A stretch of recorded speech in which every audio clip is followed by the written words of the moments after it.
Morning, everyone. Morning. Next week throughout America, families will be gathered together at the dining room table.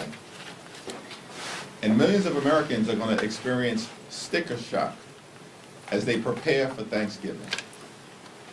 The Trump administration itself acknowledges that the cost of turkeys has gone up 40% since last November. Grocery costs are through the roof, housing costs out of control, electricity bills through the roof, and the Trump administration and Republicans here in Congress continue to refuse to extend the Affordable Care Act tax credits. That means that tens of millions of Americans are about to experience dramatically increased premiums, copays, and deductibles. In some cases, health insurance costs are going to go up $1,000 or $2,000 per month. We have a cost of living crisis in the United States of America, and Donald Trump and Republicans haven't done a damn thing about it. In fact, costs aren't going down, costs are going up all throughout America. And the Trump tariffs are costing everyday Americans thousands of dollars in additional expense per year. Now, House Republicans are on vacation for 7+ weeks, a taxpayer-funded vacation, until they were forced to crawl back into town. We have a week of legislative session that began on Monday and will last until Friday. And House Republicans haven't brought a single bill to the floor that actually addresses the high cost of living in the United States of America. It's perplexing. What is wrong with these people? What did they not get from their shellacking 2 weeks ago all across America, up and down the ballot, in state after state after state, where the American people have made clear, we don't support Republican extremism. Republicans have done nothing to make our life better. And we're thankful for Democrats for continuing to lean in to driving down the high cost of living. And now we're in the midst of this healthcare affordability fight. And Donald Trump's response to it is, let's repeal the Affordable Care Act. No credible plan to make healthcare more affordable for the American people. Donald Trump's plan, adopted by House Republicans, is let's repeal the Affordable Care Act, and we're going to continue to refuse to extend tax credits that make healthcare more affordable for working class Americans, middle class Americans, and everyday Americans. House Democrats are going to continue to stand on the side of the American people. Our fight will be to continue to lower the high cost of living, to address the Republican healthcare crisis, fix our broken healthcare system, extend the Affordable Care Act tax credits, and actually do things that are designed to make life more affordable for the American people. Questions? Leader Jeffries. Honor? During the very high-profile Michael Cohen hearing, Stacey Plaskett was in direct communication with Jeffrey Epstein, and this was after he pleaded guilty to sex crimes. This is after the Miami Herald investigation into all these heinous acts. So why, as a Democratic leader, why are you okay with that? I expressed my position on the floor yesterday. My statement speaks for itself. In a bipartisan way, the resolution that was introduced targeting Stacey Plaskett was defeated. And it was defeated for several reasons, including the fact that it was a dramatic overreach related to throwing her off her committees. But what about her actions? Her actions. If you're going to ask a question, you got to let me answer. Democrats and Republicans defeated the censure. Stacey Plaskett has made clear her position as it relates to Jeffrey Epstein repeatedly, and her words speak for itself. She said, quick, I'm next, I'm up next. Thank you, Leader. Now, following up on that, should Plaskett be sent to ethics, and should there be an ethics investigation? There was a vote on that yesterday. My vote speaks for itself. Republicans decided not to go down that road. Leader Jeffries. Thanks. Yeah, have you met with MBS yet? And if so, what was discussed? And if not yet, will you be? I was part of the bipartisan meeting hosted by the speaker this morning. I asked the Crown Prince about his views relative to a just and lasting peace between Israel and the Palestinian people, and his views as it relates to the importance of a two-state solution. Crown Prince reiterated his view that a one-state solution in Israel is impractical, and that the best path forward, of course, involving the reconstruction of Gaza, is to eventually find a robust path toward a safe and secure Israel, living side by side in peace and prosperity with a Palestinian state. I support that position. I think we'll continue to stand by the special relationship between our two countries. It's incredibly important. But as we move forward to find a path toward a just and lasting peace, ultimately, it has to involve a safe and secure Israel, living side by side in peace and prosperity with a Palestinian state, where the Palestinian people can realize their aspirations for dignity and self-determination. Crown Prince reiterated what he has said publicly, his commitment toward finding that path forward. And was Jamal Khashoggi mentioned at all in his murder? It wasn't mentioned in the conversations that I was a part of throughout the meeting. Leader Jeffries. Thank you, Mr. Leader. Leader Schumer told reporters yesterday that he consented to adding the Senate phone records provision that the House will vote on tonight to repeal. He said that he wants to make sure that at least Democratic senators were protected from Bondi and others who might go after them later on. Were you previously aware of Schumer's consent, and what's your reaction to it given your opposition to the provision? No, and I haven't had the conversation with Leader Schumer. What I can tell you is that during the Rules Committee that House Republicans had last week, they expressed their outrage. Republicans expressed their outrage at this Republican senatorial slush fund that was put into the spending agreement that they all voted for, notwithstanding the outrage that 8 Republican senators have basically built into law a slush fund that will give those senators millions of taxpayer dollars. That's special treatment for United States senators in the Republican Party. Part of the bill that they all voted for last week. Now, later on today, we're going to be voting on legislation to remove that Senate slush fund that benefits 8 Republican senators. But apparently there's no agreement between Speaker Johnson and Leader Thune that the Senate Republicans will take up that provision, which reinforces the point that everything that House Republicans do is for show. It's not serious. It's not designed to get an end result. And that's why Republicans are suffering all across the country, why the American people, the overwhelming majority of the American people, know that the country is moving in the wrong direction, that the economy is broken, that the Republican control of the House, the Senate, and the presidency has been a disaster for the American people, because everything House Republicans do is for show. They can't even get a commitment from Senate Republicans to take up legislation to remove this multi-million-dollar taxpayer-funded slush fund to benefit corrupt Republicans in the Senate.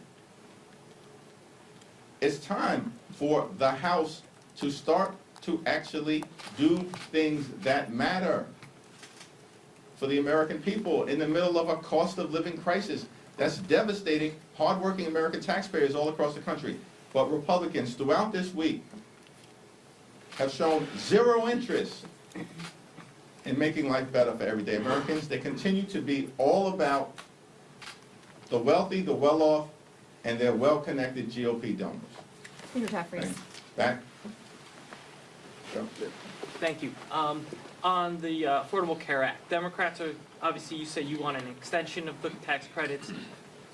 President says he won't sign that. Senate and House Republicans are talking about various other alternatives. Is there a potential for compromise here? And if so, where does that originate from? Because it seems like the parties are talking past each other right We're now. in the middle of open enrollment right now, so tens of millions of people all throughout the country realize that their health insurance premiums are skyrocketing because of the Republican refusal to extend the Affordable Care Act tax credits.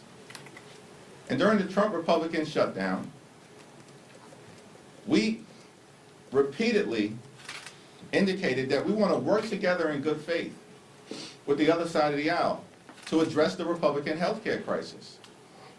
And Leader Schumer even offered a very reasonable proposal, which is a one-year extension of the Affordable Care Act tax credits, and then a bipartisan commission to discuss fixing our broken health care system moving forward that Republicans continue to devastate.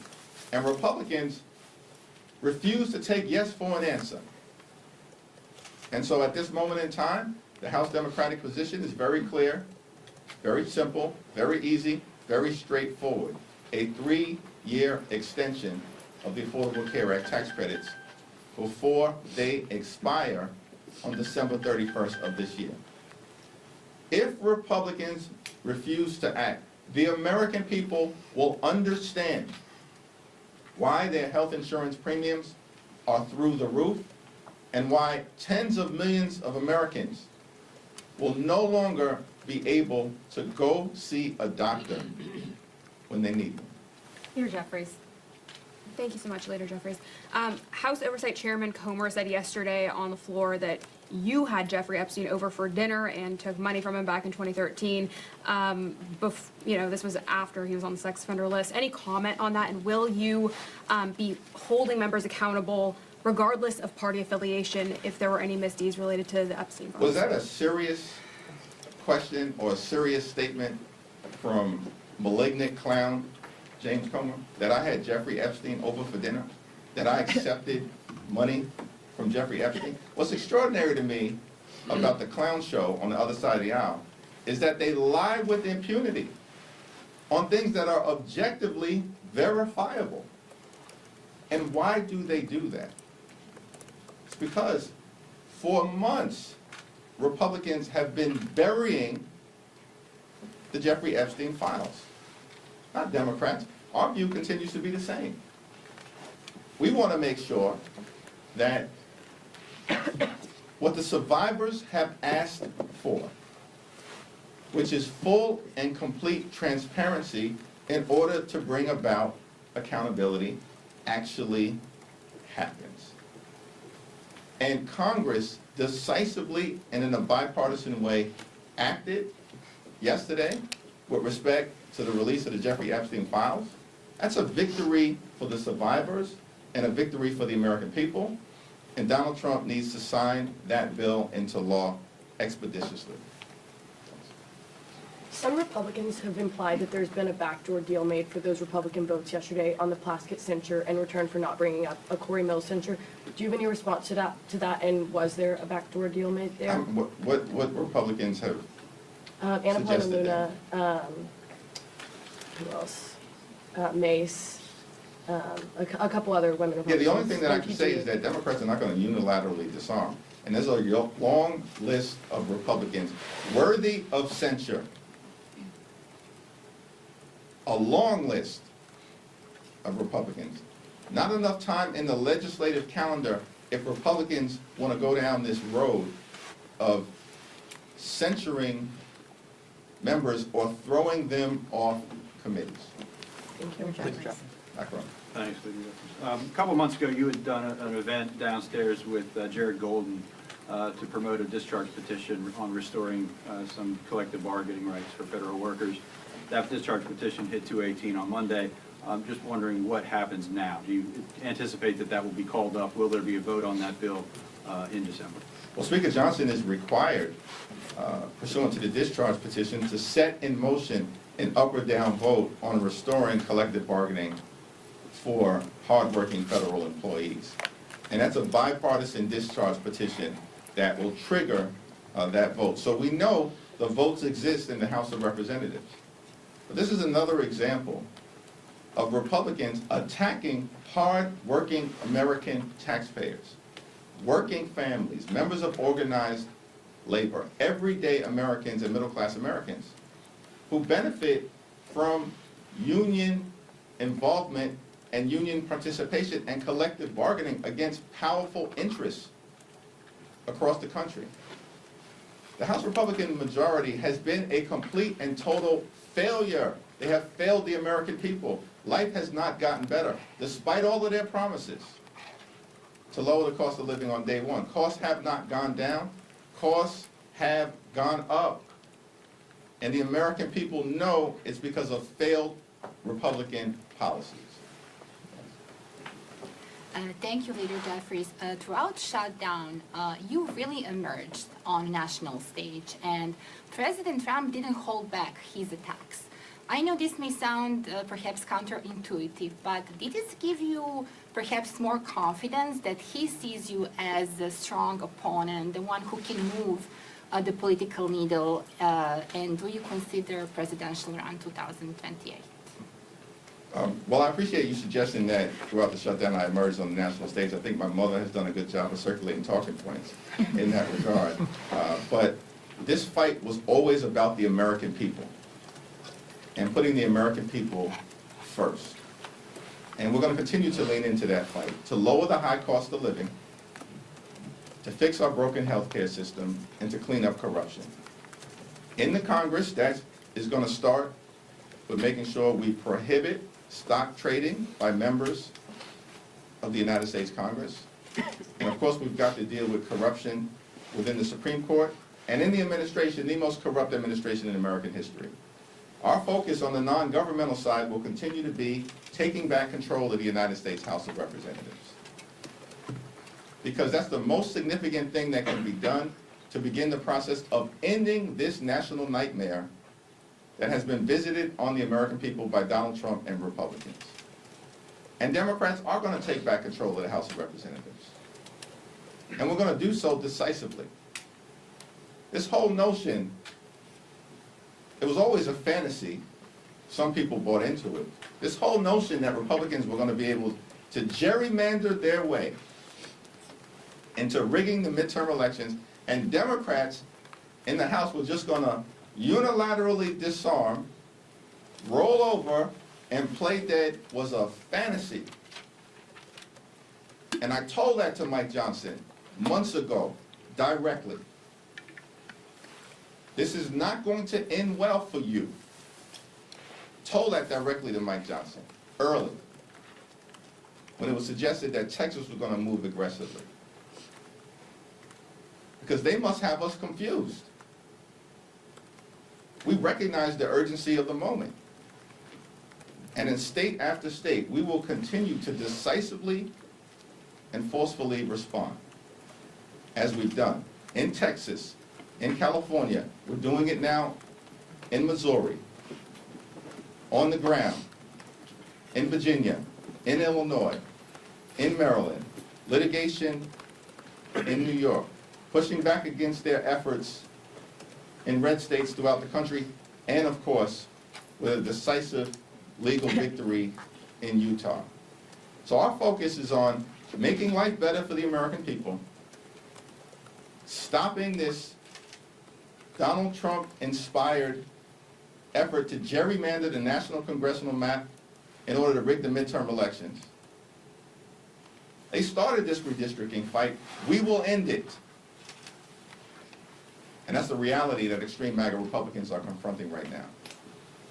That being said, just to follow up on that, though, in light of the Texas ruling yesterday, do you worry at some point some of your counter efforts could also be invalidated?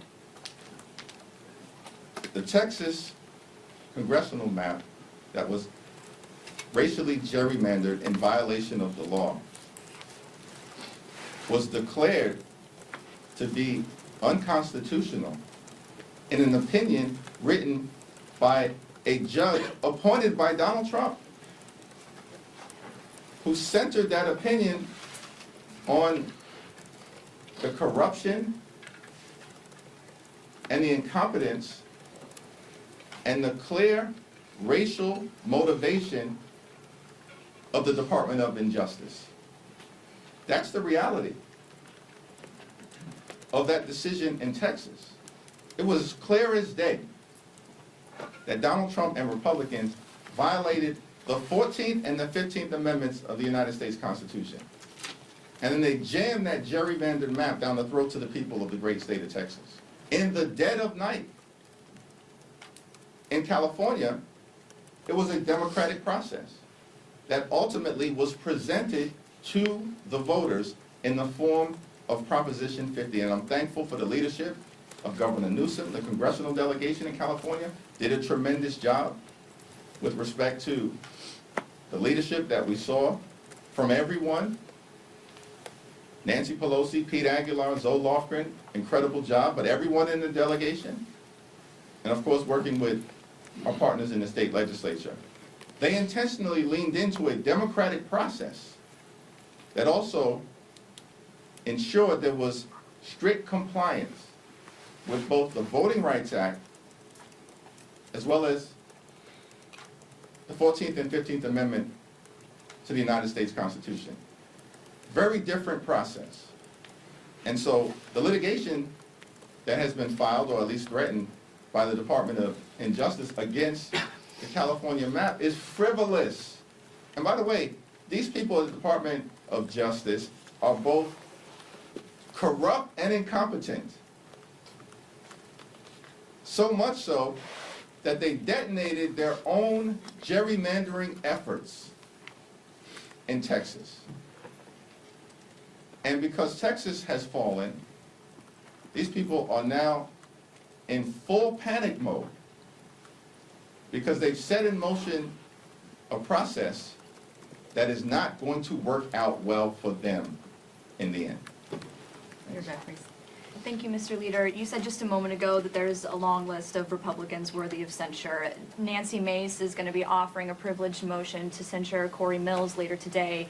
How do you plan to vote on that resolution, and will Democratic leadership be whipping your caucus for this vote? We haven't had a conversation about the resolution because we haven't seen the resolution, so I'll have to take a look at it. Thanks. Yes? President Trump has been posting on social media recently about health care, specifically saying that the only health care he will support is sending money directly back to the people. Has anyone from the White House or Republican Party approached you or anyone else in the Democratic Party about a specific plan? No, there hasn't been a single bit of outreach from Donald Trump or the White House about confronting the Republican health care crisis, because they're not serious about it. It's not even clear to me that Donald Trump understands how the Affordable Care Act tax credits operate. Because hardworking American taxpayers currently have the option to either utilize the tax credits on a monthly basis to lower their health insurance premiums significantly, or take the tax credits in connection to the filing of their taxes at some point on or before April 15th. The money can already go directly to the taxpayer. So Donald Trump has zero idea of what he's talking about. This is all fantasy. It's all political theater from Donald Trump. He's got no interest in making health care more affordable for the American people. And by the way, this is the same group of folks, House Republicans, who have literally tried to repeal the Affordable Care Act more than 70 different times over the last 15 years. This is the reason why in public opinion survey after public opinion survey, before the Trump shutdown, during the Trump shutdown, and after the Trump shutdown, the American people overwhelmingly trust Democrats to deal with fixing our broken healthcare system. Thank you. Just to clarify and a follow-up question on the James Comer accusations, are you saying that your fundraisers never solicited money from Jeffrey Epstein in exchange for a meet and greet? Because he's saying that there's emails proving that. I have no idea what James Comer is talking about in terms of anything that any prior consultant may have sent.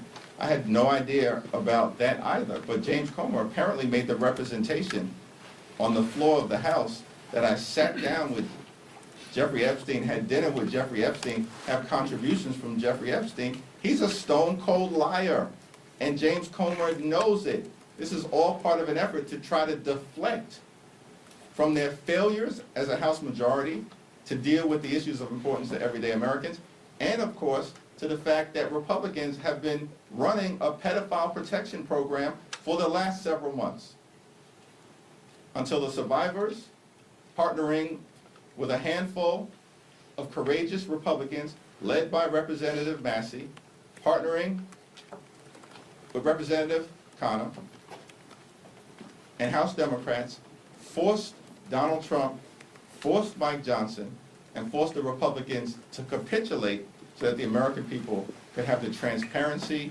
that they deserve. And just a quick follow-up, do you regret that Stacey Plaskett did what she did, and is that something that you would tell other Democrats not to do in the future? I think that Stacey Plaskett has spoken extensively on this issue, and I'll let her words speak for themselves.